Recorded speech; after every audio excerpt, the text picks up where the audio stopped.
Mary was a young girl who believed Christmas was about warmth, not gifts, not decorations, but togetherness. She lived with her parents in a quiet town where winters were cold and evenings smelled of pine and smoke. Every year, Christmas meant lights in the windows, laughter in the kitchen, and her mother's voice humming carols while cooking.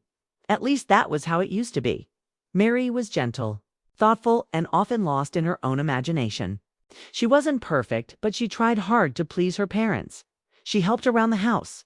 She stayed out of trouble. She believed love was unconditional. That belief would soon shatter as December arrived. Mary noticed something different. Her parents whispered more. They avoided eye contact. The house felt colder emotionally, not physically. One evening, Mary excitedly said, "Should we decorate the tree tomorrow?" Her mother paused, then said something that felt unreal. "We are not celebrating Christmas with you this year." Mary laughed nervously. "What do you mean?" Her mother's face was stiff. "We just don't want to." Mary felt the air leave her lungs. "Did I do something wrong?" she asked softly. Her father turned away. Her mother said, "It's better if you don't get involved this year." No explanation. No comfort. No apology, just rejection. Days passed. Lights went up, but not for her. Food was prepared, but not shared with her. Laughter echoed from rooms she wasn't welcome in. Mary ate alone, sat alone, cried quietly at night. She watched snow fall outside her window and wondered how love could disappear so suddenly. Mary searched her memory for mistakes. Had she talked back? Failed an exam? Embarrassed them somehow? No answers came. Only one truth remained. She had been excluded on Christmas Eve. Mary stood outside the living room door. She heard laughter, music, joy. She placed her hand on the door, then pulled it back. Tears fell, but something else rose with them. Resolve, she whispered to herself. "If I am unwanted here, I will build a life where I am valued." That night, Mary made a silent promise. She would not beg for love. She would earn her own worth. And one day, the same people who pushed her away would understand the cost of their cruelty. After that Christmas night, something inside Mary closed forever. She did not cry in front of her parents again. She did not ask questions. She did not complain. She simply became distant. The house returned to normal after Christmas. Decorations came down. Laughter faded. Life moved on as if nothing cruel had happened. But Mary was no longer the same girl. She spoke less. She stayed in her room more. She stopped sharing her dreams. Her parents noticed but misunderstood. "She's becoming difficult," her mother said one evening. "Teenage phase." Her father replied casually. Neither realized they had broken something fragile. Mary found refuge in books, stories of strong women, stories of people who were rejected yet rose anyway. She read late into the night, wrapped in a blanket, telling herself, "If love isn't given freely, I'll create my own future." She studied harder than ever. Grades improved. Confidence slowly returned. Hope took a different shape. One afternoon, her literature teacher, Mrs. Collins, asked her to stay back. "You're changing," she said gently, "but not in a bad way." Mary hesitated, then spoke. For the first time, she told someone about Christmas. Mrs. Collins listened quietly. "That wasn't discipline," she said firmly. "That was exclusion." Those words validated Mary's pain. "You're not invisible," Mrs. Collins added, "and you're not weak." With her teacher's guidance, Mary applied for scholarships, competitions, and extracurricular programs. She began volunteering. She learned new skills. She imagined a future away from that house. Every small achievement felt like a brick laid toward freedom. At home, her parents grew stricter.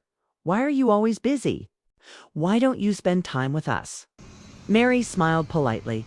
She didn't argue, because she had learned something important. People who hurt you rarely understand the damage they cause. Mary wasn't planning revenge through anger. She wasn't shouting or rebelling. Her revenge was quiet.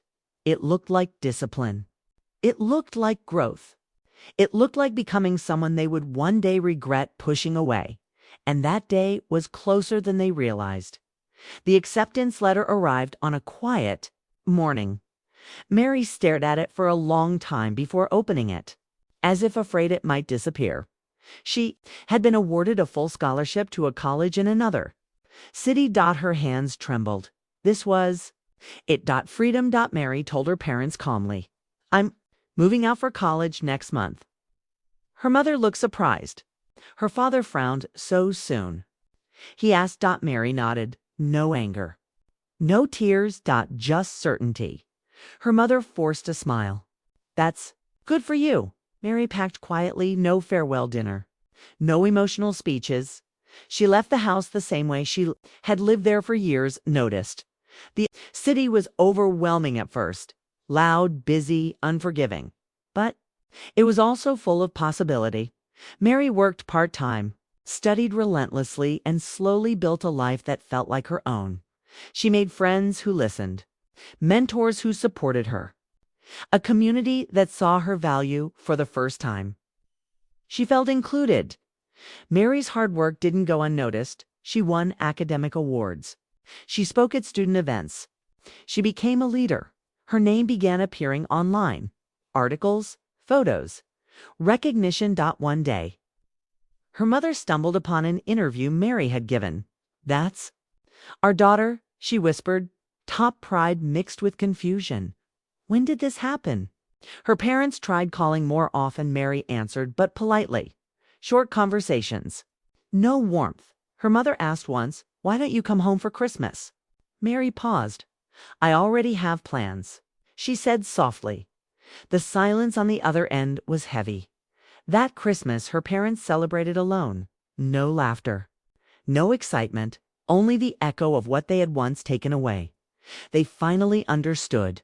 Exclusion leaves scars on both sides. Years past. Mary was no longer the girl who cried alone behind a closed door. She had become confident, respected, and independent. She lived in her own apartment. She had a career she loved. She had people who celebrated her presence, and most importantly, she no longer needed validation from those who once rejected her. One winter evening, Mary received a message from her mother. We are celebrating Christmas this year. We want you with us. Mary read the message twice. She didn't feel anger. She didn't feel excitement. She felt choice for the first time. The decision was hers. Mary visited her parents' house a few days before Christmas. The same walls, the same furniture, but the power had shifted. Her parents were careful, almost nervous. They prepared food, asked about her life, tried to reconnect. Mary listened quietly. On Christmas Eve, Mary spoke. I need to say something, she said calmly. Her parents froze. Years ago, Mary continued, you told me you didn't want to celebrate Christmas with me. Her mother lowered her eyes. I spent that night feeling invisible. I learned then that love could be withdrawn. Tears filled her mother's eyes. We were wrong, she whispered. We didn't realize how much it hurt you. Mary nodded. That moment changed me. It taught me to build my own life. Her revenge wasn't shouting, it was truth. Mary didn't punish them. She didn't insult them. She simply said, I forgive you, but I won't ever accept being excluded again. That boundary was her victory. That Christmas was different. Not perfect.